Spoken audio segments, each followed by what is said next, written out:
नमस्कार, मैं कुंदन जमैर। आप देख रहे हैं यूपी मांगे उत्तर। कथावाचक देवकीनंदन ठाकुर ने होली के त्योहार पर हिंदुओं से अपील की है कि वो इस बार होली की मुबारकबाद न दें, बल्कि होली की शुभकामनाएं दें। देवकीनंदन ठाकुर की इस अपील का हिंदू धर्मगुरुओं ने समर्थन किया है, स्वागत किया है और कहा है कि जब शुभ ईद नहीं कह सकते तो फिर होली मुबारक क्यों कहा जाए। देवकीनंदन ठाकुर की इस अपील पर विवाद भी खड़ा हो गया है। मौलानाओं का कहना है कि नफरत भरी बातें हैं, देश को तोड़ने वाली बातें, इससे नुकसान ही होगा। तो आज इसी मुद्दे पर चर्चा करेंगे, लेकिन पहले आपको एक रिपोर्ट दिखाते हैं। सनातनी पर्व पर कथावाचक की सौगंध। तुम्हें कसम लगे अगर कहोगे तो होली मुबारक। देवकीनंदन ठाकुर की दो टूक। कोई होली मुबारक नहीं। होली मुबारक क्यों? शुभ होली बोलिए। हमारे यहाँ मुबारक नहीं होता, हमारे यहाँ शुभेच्छा होता है। कथावाचक देवकीनंदन ठाकुर ने रंगों के त्योहार पर शुभकामना देने वालों से अपील की है। अपील की कि इस बार से प्रण कर ले कि होली मुबारक नहीं बोलेंगे। प्रण की सनातनी पर्व पर संदेश भी सनातनी हो। तुम्हें कसम लगे अगर कहोगे तो होली मुबारक। कोई होली मुबारक नहीं। हमारे यहाँ मुबारक नहीं होता, हमारे यहाँ शुभेच्छा होता है। देश भर में होली की धूम है और इस बीच कथावाचक देवकीनंदन ठाकुर के बयान से बवाल मचना जारी है। कथावाचक के बयान पर मुस्लिम धर्मगुरु भड़क गए हैं कि भारत में दोनों ही शब्द भारतीय हैं और ये भारत की विशेषता है। विविधता में एकता की विशेषता को देवकीनंदन ठाकुर जैसे लोग खत्म नहीं कर सकते। इस तरह की घटिया सोच और नीची सोच से देश की तरक्की नहीं होती। होली के रंग में पूरा देश सराबोर है, लेकिन जिस तरह से होली के रंगों को लेकर दूसरे समुदाय की ओर से विरोध हो रहा है, उन सबके बीच कथावाचक को सनातनी संदेश देना पड़ा। ब्यूरो रिपोर्ट, जी मीडिया।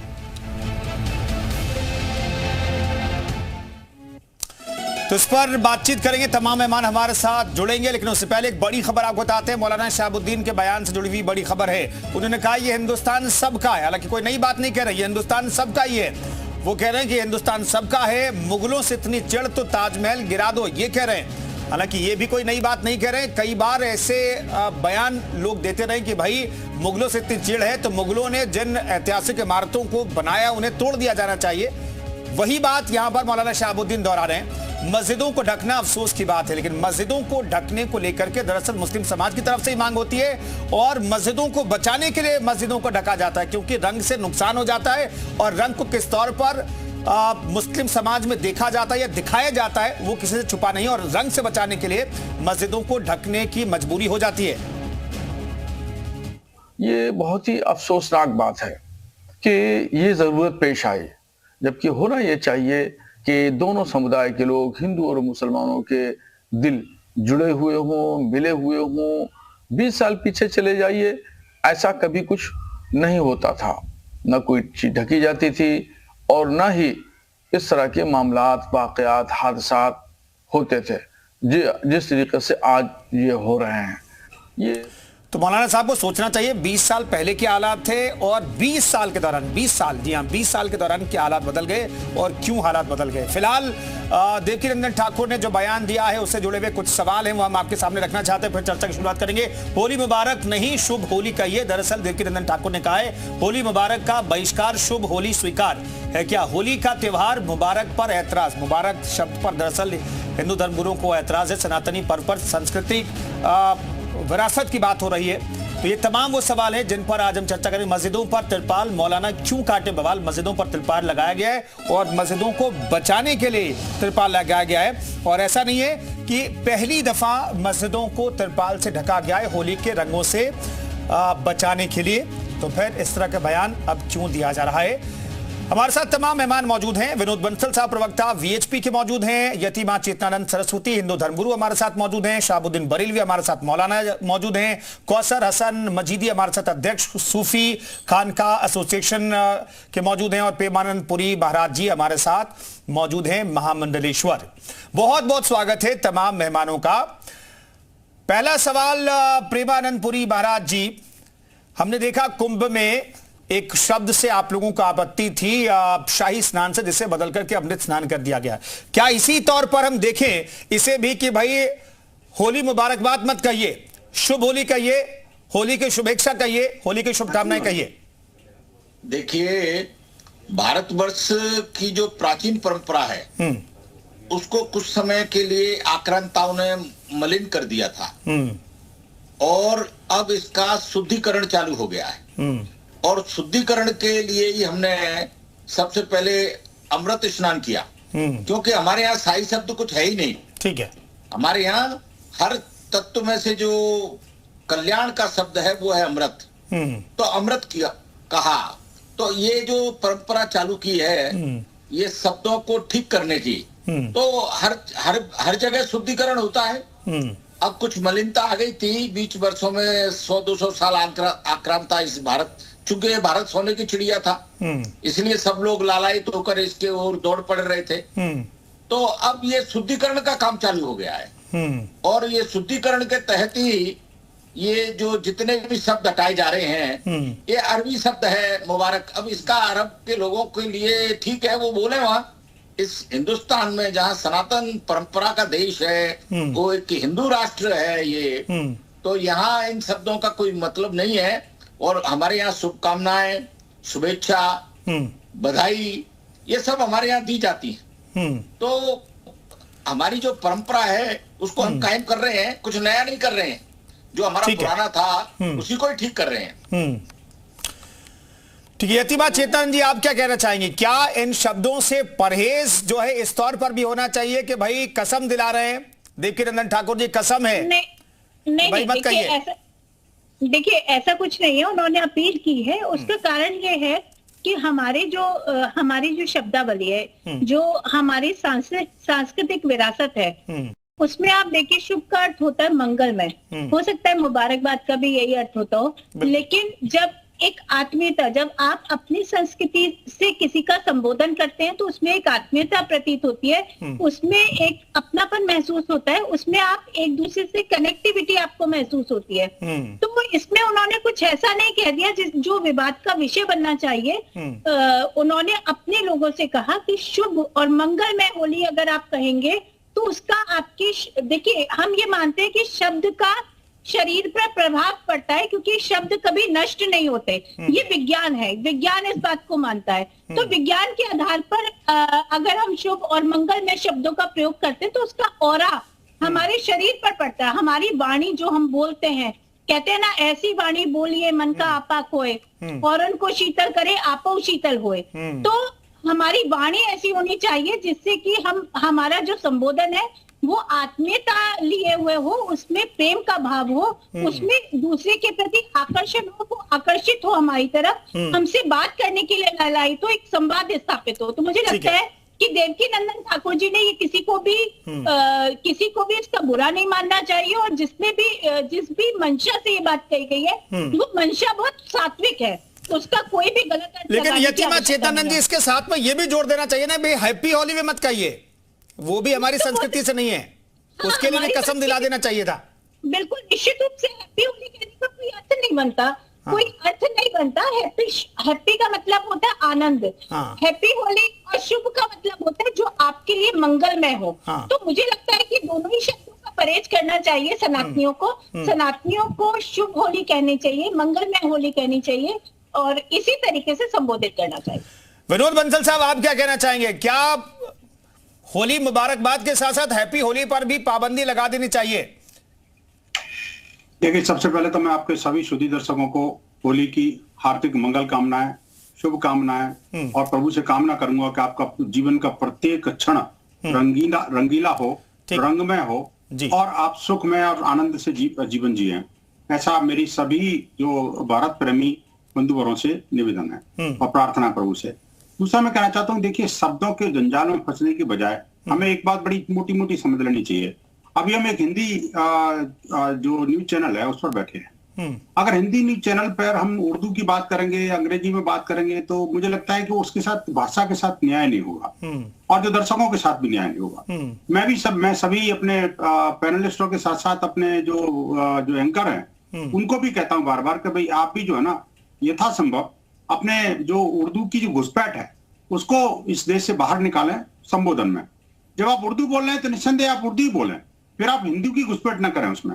वैसे भी आपने देखा होगा जब उर्दू के जो न्यूज आती हैं, उर्दू बुलेटिन मैंने देखे हैं रेडियो पर, तो वो सिर्फ उर्दू का प्रयोग करते हैं, एक हिंदी शब्द नहीं होता जी। लेकिन जब हिंदी के बुलेटिन आते हैं, हिंदी के जब समाचार आते हैं तो उसमें मुझे लगता है कम से कम नहीं तो 30% की मिलावट होती है उसमें। तो आखिरकार भाषा के साथ ये न्याय क्यों, अन्याय क्यों? मैं कहना चाहता हूं, देखिए जब अंग्रेजी बोलते हैं तो निस्संदेह आप हैप्पी होली कह सकते हैं, कोई दिक्कत नहीं। अगर कोई अंग्रेजी है वो शुभ होली क्या समझेगा, तो उसको हैप्पी होली बोलना पड़ेगा। अगर कोई मुसलमान है तो उसको, अगर मान लो भारतीय है तो निस्संदेह उसको शुभ होली कहना चाहिए, होली की बधाई और होली की शुभकामनाएं कहना चाहिए। अगर भारतीय नहीं है, वो है ही वो अपने कहीं अरब कंट्री से आया हुआ, तो निस्संदेह उसको अरबी भाषा में बोलेंगे, कोई जो भी शब्द होगा उसका। तो मुझे लगता है कि भाषा की मर्यादा हमें अपने व्यवहार में, और भाषा एक संस्कृति की परिचायक भी है, भाषा एक संस्कृति की वाहक भी है, और भाषा एक संस्कृति की जो जननी भी है। आप देखिए भाषा के कारण जो है ना जी व्यक्ति का एक विकास होता है, तो विकास को हमें उस ढंग से लेना चाहिए, किसी व्यक्ति के शब्द या व्यक्ति के ऑब्जेक्शन के ऊपर न जा करके हमें समग्र रूप से, मैं कहता हूं मुसलमानों को भी जो अपने जो उर्दू में बात करें तो उर्दू में बात। ठीक है विनोद साहब, देखिए किसी शब्द का विरोध अपनी जगह है, लेकिन एंकरिंग में कहा जाता है भाई हिंदी के साथ जब उर्दू अल्फाज जुड़ जाते हैं तो बहुत खूबसूरत हो जाती है, एंकरिंग भी खूबसूरत हो जाती है। विरोध अपनी जगह है, खूबसूरत नहीं, मैं कह रहा हूँ नहीं। ठीक है विनोद बंसल साहब, ये आपकी सोच है, खूबसूरत मानते हैं उसको, हाँ ठीक है, तो खूबसूरत नहीं होती, वास्तव में उसकी सुंदरता तभी है, बिल्कुल सुंदरता ही है जो है ना हिंदी के शब्दों को ढूंढ के लाए। ठीक है, मैं आता हूँ विनोद बंसल साहब। शाहबुद्दीन साहब, दर्शकों को हिंदी, मौलाना शाहबुद्दीन, आपने कहा कि भाई पहले तो आप पे इस पे रिएक्शन ले लेते हैं कि भाई इस मुबारकबाद शब्द को हटाने की जो मांग हो रही है, खासतौर पर हिंदू तीज त्योहारों के संदेश में, इस पर आपकी राय, उसके बाद आपने जो बयान दिया उस पर भी चर्चा करेंगे। मौलाना शाहबुद्दीन जी, देखिए लफ्जों के खेल में नहीं उलझना चाहिए। ये बिला वजह का लफ्जों के खेल में हम सब लोग जो है उलझे हुए हैं, और इससे ऊंचे उठ करके देश की तरक्की के लिए, एजुकेशन के लिए बात करना चाहिए। अब लफ्ज़ मुबारकबाद जो है, अगर कोई नहीं कहना चाहता है, किसी को एतराज है, ना कहे, इस पर कोई, हमें कोई लड़ाई झगड़ा नहीं है, हमें कोई एतराज नहीं है। और मुझे अफसोस हो रहा है अज्ञानता पर, लाइल्मी पर। अभी एक साहब बोल रहे थे कि अरबी का लफ्ज है, यह अरबी का लफ्ज नहीं है बल्कि ये फारसी का लफ्ज है। और क्या करेंगे, रजिस्ट्री ऑफिस में कितना बदलाव करेंगे, वहां तो सब उर्दू के, फारसी के अल्फाज का इस्तेमाल होता है। और थाने में जाएंगे, FIR लिखाते हैं तो वहां भी फारसी के और उर्दू के अल्फाज का इस्तेमाल होता है। और प्रधानमंत्री और राष्ट्रपति को कैसे आप समझाएंगे, दर्जनों बार उनके मुबारकबाद के लफ्ज के साथ में उनके पैगाम नश्र होते हैं। अभी जब रमज़ान शुरू हुआ था, रमज़ान शुरू होने से पहले भी राष्ट्रपति ने और हमारे प्रधानमंत्री नरेंद्र मोदी जी ने मुबारकबाद दी तमाम मुसलमानों को रमज़ान शरीफ की, और लफ्ज़ मुबारकबाद इस्तेमाल किया। इससे पहले अगर आपको इतनी ही चिढ़ है तो प्रधानमंत्री को रोकना चाहिए। अभी अमीर खुसरो के प्रोग्राम में वो तशरीफ ले गए थे और उन्होंने वहाँ बहुत अच्छी उर्दू के अल्फाज का इस्तेमाल किया, उन्होंने बहुत अच्छी उर्दू में तकरीर की। तो इसका क्या करेंगे? अभी सूफी कॉन्फ्रेंस जब 2017-18 में हुई थी तो उसमें उन्होंने बहुत बेहतरीन उर्दू में तकरीर की थी प्रधानमंत्री ने। प्रधानमंत्री को अभी आप नहीं समझा पा रहे हैं।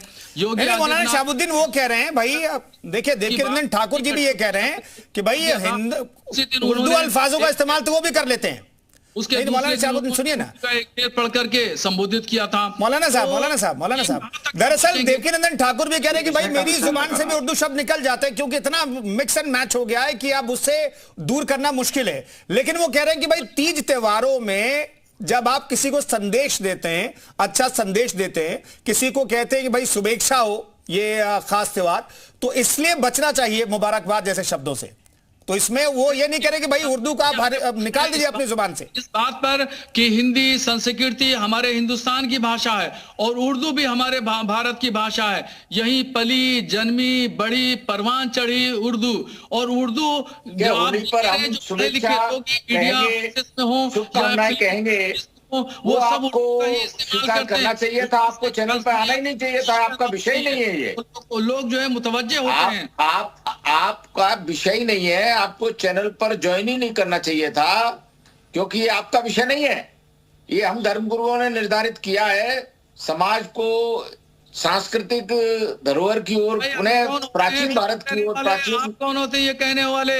आप तय करेंगे जी न्यूज पे कौन बैठेगा, कौन नहीं बैठेगा? आपको के मालिक आप हैं, कौन है ये जी न्यूज के? जी न्यूज पे तो ठीक है सर, नहीं सभी को हमने बुलाया है प्रेमानंद महाराज जी। नहीं सभी का आदर है, सम्मान है, सभी को हमने आदर और सम्मान के साथ बुलाया है, सबको अपना अपना पक्ष रखना है। प्रेमानंद महाराज जी नहीं है, आप तय नहीं कर सकते, अधिकार नहीं है चर्चा करने का। ये हम सब लोगों का निर्णय है, हमारी कम्युनिटी इसको मानेगी, हमारे लोग इसको मानेंगे। आपको इसमें बात ही नहीं करना चाहिए। आपको नहीं प्रेमानंद महाराज जी, हमने उन्हें सादर बुलाया है, ठीक है, हमने उन्हें सादर बुलाया उनका पक्ष रखने के लिए, क्योंकि उनके भी बयान पर हमें चर्चा करनी है। मौलाना शहाबुद्दीन हमारे साथ बाकी मेहमान भी हैं, उनके पास में जाऊंगा, लेकिन मौलाना शहाबुद्दीन आपने ये क्यों कहा कि हिंदुस्तान सबका है? सबको पता ही हिंदुस्तान सबका, आपका भी जितना है उतना मेरा भी है, उतना प्रेमानंद महाराज जी का भी। होली हमारा त्योहार है, हम उस पर हमारा संदेश देना चाहते हैं। महाराज जी मैं आ रहा हूँ, महाराज जी मैं आ रहा हूँ, महाराज जी जल्दी से मैं आ रहा हूँ, महाराज जी मैं आ रहा हूँ। जागरण करना चाहते हैं, तो आपको इस बात में कोई बात कहने का अधिकार नहीं है, ना कोई संदेश देने का अधिकार है। हम कभी नहीं कहते कि आप ईद पर क्या बोल रहे हैं। अधिकार आपको है, मुझे भी है। संविधान ने, भारत के संविधान ने हर शहरी को, हर नागरिक को अधिकार दिया है। ऐसा नहीं आपका अधिकार कुछ ज्यादा लाइनें लिखती है और मेरे लिए डॉक्टर अम्बेडकर साहब ने कुछ लाइनें लिखी है, ऐसा कुछ नहीं है। हिंदुस्तान में रहने वाले हर नागरिक के बराबर अधिकार है, किसी का एक एक करके महाराज जी मौलाना साहब एक करके आपकी आवाज आप नहीं जाइए साफ तौर पर। मौलाना साहब मैं जानना चाहता हूं आपने क्यों कहा ये हिंदुस्तान सबका? पहली चीज, दूसरी चीज कि भाई मस्जिदों को ढकने की जो परंपरा है पिछले 20 साल से आप कह रहे हैं, ये तो कई सालों से ढका जाता है, और मस्जिदों को बचाने के लिए रंग से, क्योंकि रंग को लेकर के ये कहा जाता है रंग पड़ जाए तो दिक्कत हो जाती है मुस्लिम समाज को और कुछ खास वर्ग के लोगों को, जिनकी सोच है कि भाई उनके ऊपर रंग पड़ जाए तो वो नापाक है, इस तरह की बातें कही जाती है। तो मस्जिदों को तिरपाल से ढकने से भी क्या दिक्कत है आपको? देखिए, पहली बात यह है कि जो भारत की बात आप कह रहे हैं कि भारत सबका है, कुछ लोग मुसलमानों को बाहर भेजने की बात करते हैं, कुछ लोग कहते हैं कि पाकिस्तान बन गया, पाकिस्तान मुसलमानों को चला जाना चाहिए। तो इस पस मंजर में इन्हें बात कही है कि भाई भारत सबका है, यहाँ पे ऐसा कुछ नहीं है। जिनको पाकिस्तान जाना था वो चले गए, और हमने पाकिस्तान को पसंद नहीं किया, हमने हिंदुस्तान को पसंद किया, इसलिए हम हिंदुस्तान में हैं। अब रह गई तिरपाल की बात यह है, देखिए नफरत इतनी हद तक पहुंच गई है कि आपस में लोग बैठ के बातचीत करना नहीं चाहते। हमारे बड़े बुजुर्ग लोग जो थे, चाहे हिंदू हो या मुसलमान हो, अगर कोई नौजवान शरारत करता था तो उसको समझा लेते थे, चाहे डांट के समझाते थे या प्यार से समझाते थे, मोहब्बत से समझाते थे। मगर अब ये नौबत आ गई है कि मस्जिदों को तिरपाल से ढका जाने लगा है। तो देखिए, ये खैर दूसरा पहलू ये है कि ये वो व्यवस्थाएं हैं जिला इंतजामिया की, पुलिस प्रशासन की व्यवस्थाएं, और पुलिस प्रशासन किसी एतबार से नहीं चाहता है कहीं कोई शरारत हो या कोई जो है कोई नौजवान जो है जाने में या अनजाने में किसी मजहबी मुकद्दस मकाम पर, उसकी दीवार पर कोई जो रंग डाले। तो इसलिए शर से बचने के लिए, फितने से बचने के लिए इस तरह की तमाम चीजें होती हैं। मगर होना यह चाहिए कि दिल में होना चाहिए। विरोध बंसल साहब भी कुछ कहना चाह रहे हैं, लेकिन हमारे साथ सूफी खानका साहब भी मौजूद हैं, कौसर हसन मजीदी जी हमारे साथ मौजूद है। मैं आ रहा हूं शहाबुद्दीन साहब। कौसर हसन मजीदी हमारे साथ मौजूद है बहुत देर से। कौसर साहब, ये मस्जिदों को तिरपाल से ढकने की परंपरा क्यों शुरू की गई और इसकी जरूरत क्या है, जरा बताइएगा। क्योंकि कहा जाता है मस्जिदों को बचाने के लिए ही, मस्जिदों को रंग से बचाने के लिए तिरपाल की व्यवस्था की गई है, और ये तो इस पर भी आप आपत्ति उठा रहे हैं शहाबुद्दीन जी। ये इसलिए जाना जाता है कि हिंदुस्तान में तमाम मज़ाहिब के मानने वाले लोग रहते हैं। मजीदी साहब मिलेगा, लेकिन फिर भी आपका बहुत बहुत धन्यवाद। सबसे पहले मैं अपने बड़े भाई विवेक बंसल जी, अपने भाई जो है, जो हमारे महामंडलेश्वर जी हैं, वो उनको और हमारी बहन को और तमाम अहले वतन हिंदुस्तानियों को एकता के, मोहब्बत के, बुराई पर अच्छाई की कामयाबी के इस सांस्कृतिक त्योहार होली की हार्दिक शुभकामनाएं प्रेषित करता हूँ, हार्दिक शुभेच्छाएं व्यक्त करता हूँ और मैं अपने माबूदी हकीकी से ये दुआ करता हूँ कि हमारे मुल्क हिंदुस्तान में अमन व अमान रहे, हमारे मुल्क का रहने वाला हर बाशिंदा, हर नागरिक साल भर नहीं बल्कि जिंदगी तमाम खुशियों से आरास्ता और पैरास्ता रहे। पहली बात तो ये। दूसरी बात ये है कि होली में का जो त्योहार है उसमें कुछ हिस्से तो मजहबी रस्म रसूमात के हैं, लेकिन बाकी जितना भी हिस्सा होली का त्योहार है, क्योंकि भारत एक कृषि प्रधान देश है और हमारी गौरवशाली संस्कृति है, हजारों हजार साल पुरानी हमारी संस्कृति है, ये हमारा सांस्कृतिक त्योहार है। इसके दो उद्देश्य है।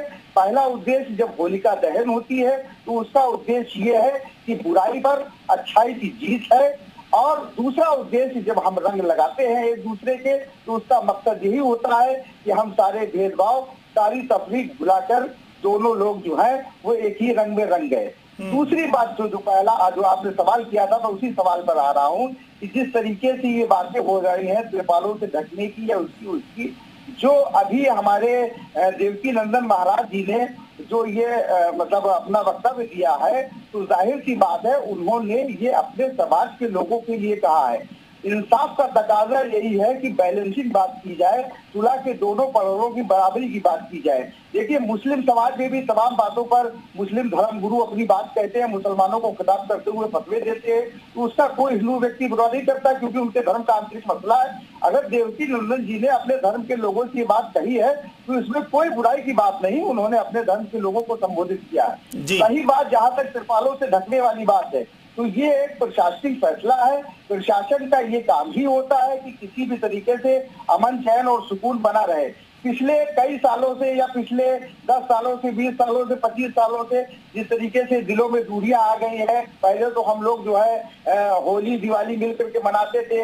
इसका उदाहरण है अब्दुल रहीम खान खाना, रफ खान और नजीर अकबराबादी, जिन्होंने होली की शान में न जाने कितनी शायरियों कविताएं की हैं। आज जब इस तरीके के मामले हो गए हैं तो प्रशासन इस काम को कर रहा है ताकि अमन कानून व्यवस्था बनी रहे, उसमें कोई ऐसी बुराई की बात नहीं है।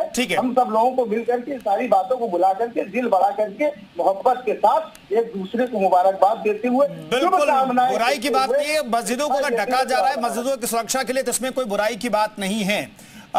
प्रेमानंद पुरी महाराज जी, आपको शुभकामनाएं। मैं बंसल साहब में आ रहा हूं, प्रेमानंद महाराज जी के पास मैं उसके बाद में आ रहा हूं। बताइए। कौसर साहब ने कहा, कौसर जी ने कहा कि भाई शुभेच्छाएं और शुभकामनाएं होली की स्वीकार है ना? मैं उनको भी शुभकामनाएं और शुभेच्छा देता हूं, और मैं इस शब्द जो उन्होंने कहा है इसके लिए मैं उनका स्वागत करता हूं, क्योंकि ये हिंदू संस्कृति का पर्व है और इस पर हिंदू संस्कृति के ही शब्द अगर बोलेंगे तो हमको अच्छा लगेगा और भाईचारे की ओर हम समझते हैं कि वो एक कदम बढ़ा रहे हैं, तो उनका स्वागत है। हमने तो ऐसे लोगों को कुंभ में भी बुलाया था कि आइए हमारे रथ पर बैठिए और हर गंगे कहिए और स्नान करिए। हमने कब मना किया? कुंभ में भी हमने इस बात का स्वागत किया था। तो अच्छा है, अगर हिंदुस्तान में शब्दावली ठीक हो रही है तो मैं सबका स्वागत करता हूं, सबको शुभकामनाएं देता हूं होली की। ठीक है महाराज जी, बने रहिए। विनोद बंसल साहब कुछ कहना चाह रहे थे। विनोद बंसल साहब। कुंदन जी, दो बातें बड़ी महत्व की है। देखिए, चैनल हिंदी का है, उर्दू का तो नहीं है ना जी। आप तो हिंदी के चैनल है ना जी। जब चैनल हिंदी का है तो ये सिर्फ ये दो मौलाना ही उर्दू क्यों बोल रहे हैं भाई? मैं कहना चाहता हूं कि आखिरकार उर्दू के शब्द हमारे मुंह से तो क्यों नहीं निकल रहे? आखिर ये समझना पड़ेगा आखिर ये स्ट्रेटजी क्या है इनकी। आप सोचिए, ठीक है, बातें चाहे अच्छी या बुरी है वो अलग बात है, लेकिन मैं कहता हूं कि ये चैनल कौन सा है और समय कौन सा है, अवसर कौन सा है, इसको ध्यान में रखते हुए कम से कम उस तरह की शब्दावली का प्रयोग करना चाहिए ना। और दूसरा, मैं आप लोगों से भी निवेदन करूंगा कि देखिए, या तो आप अपने उर्दू का चैनल बना लें या फिर कहें कि हम तो मिक्स भाषा अलाउ करते हैं। ये ठीक नहीं है। देखिए, हमारे साथ अन्याय हो रहा है ना जी। कुछ शब्द मुझे समझ में नहीं आ रहे, कुछ मेरे और पैनलिस्ट साथी पैनलिस्ट को नहीं समझ में आते, लेकिन जबरदस्ती वो शब्दों को थोपना इनकी जो मनोवृत्ति रहती है वो ठीक नहीं है। शायद देवकीनंदन जी ने इसी बात को ध्यान में रखते हुए कहा है, देखिए कि हम भी सांस्कृतिक रूप से, जो माननीय प्रधानमंत्री ने लाल किले की प्राचीर से कहा था कि गुलामी के प्रतीकों को ही समाप्त नहीं करना, वो गुलामी से बड़ी मानसिकता को भी समाप्त करना है।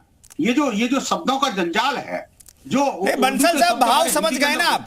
मजीदी साहब क्या जो भाव था शुभेच्छा और शुभकामना वाला भाव तो समझ गए ना बंसल साहब? नहीं, सिर्फ भाव नहीं, देखिए सिर्फ भाव नहीं, आपको भाषा भी समझनी पड़ेगी।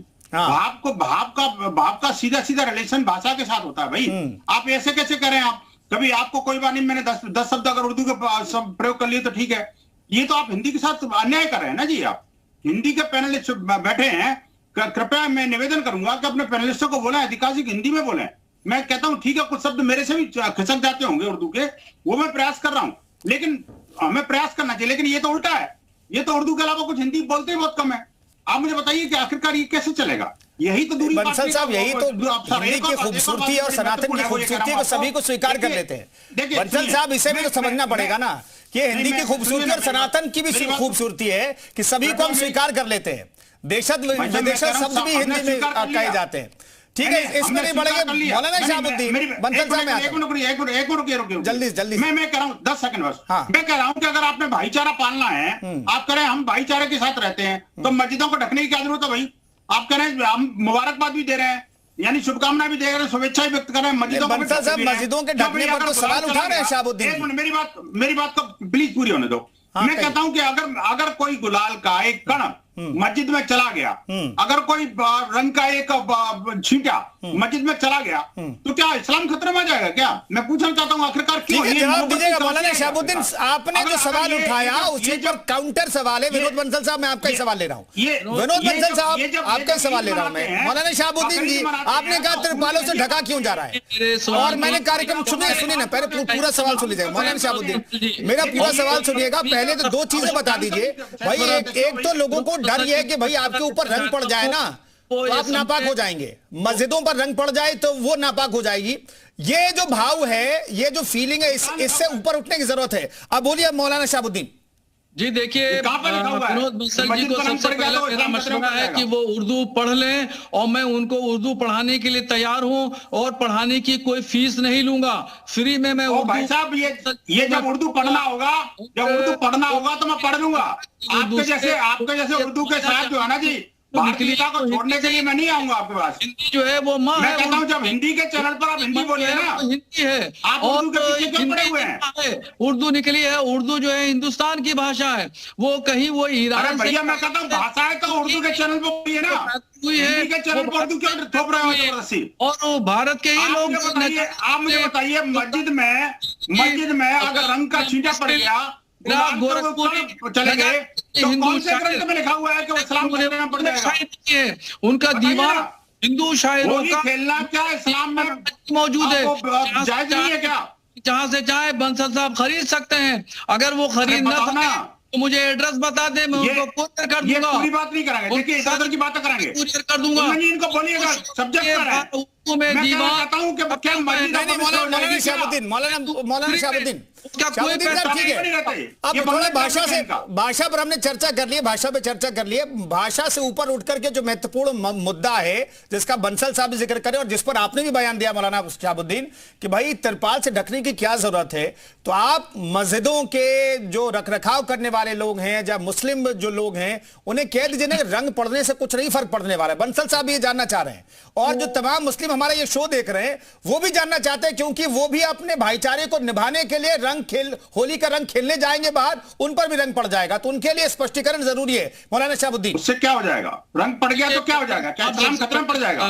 बंसल साहब तो चुप हो जाएं, बंसल साहब के बीच में मैं बोलता नहीं हूं, और जब मैं बोलने मौलाना शहाबुद्दीन आप कहिए, बंसल साहब नहीं कहेंगे, उत्तेजित हो जाते हैं। बंसल साहब सुनिए, देखिए जब तक बंसल साहब जैसे जहन के लोग, फितना परवर लोग, देखो फिर कहां से काम पहुंच गए, बढ़ावा देने वाले लोग, ये नहीं बोलेंगे, ये देने लोग इनका मादा नहीं है, रहेंगे ये नॉन स्टॉप बोलेंगे, इधर उधर की बोलेंगे, लेकिन मुझसे पे नहीं बोलेंगे। ये मनोज मुंतशिर साहब जैसे लोग जब शहाबुद्दीन साहब आप बहुत देर से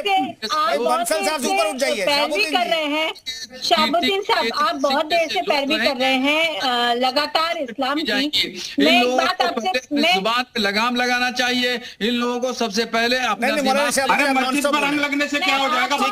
आपको आने खतरे में पड़ जाएगा। जाएगा क्या? यतीमा चेतन कुछ कहना चाह रहे हैं, लेकिन उससे पहले मैं छोटा सा कमेंट लेना। यतीमा चेतन मुझे 20 सेकंड दीजिएगा, गलती से मुझे 20 सेकंड दीजिएगा। मजीदी साहब को भी फ्रेम में रखिए प्लीज पीसीआर। मजीदी साहब, ये जो सवाल का जवाब मौलाना साहब नहीं दे रहे, मजीदी साहब मैं जानना चाहता हूं, अगर मस्जिद पर रंग गिर जाए या फिर किसी मुस्लिम पर रंग गिर जाए तो क्या होता है? देखिए, बड़ा अहम सवाल है, बड़ा पेचीदा सवाल है। उस सवाल में से जो है सारी चीजों को उलझाया भी जा सकता है और सारी चीजों को सुलझाया भी जा सकता है। पेचीदा क्या है?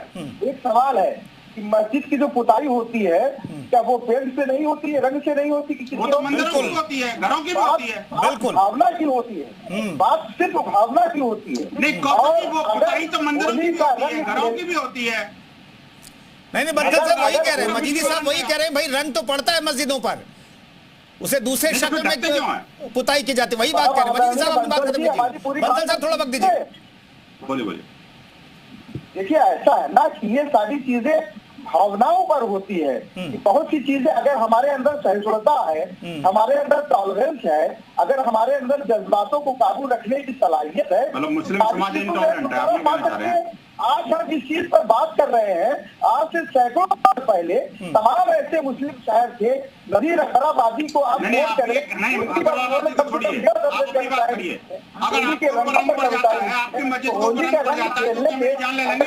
मुस्लिम हो जाए, होली का रंग बजाने से अगर उसका धर्म भ्रष्ट हो जाए, गलती से मेरा रंग नहीं मानता हूँ, ये सारी चीजें बेकार की बात है, ये सिर्फ नफरत पैदा करने वाली बात लग जाए तो क्या मेरी जान ले लेंगे आप?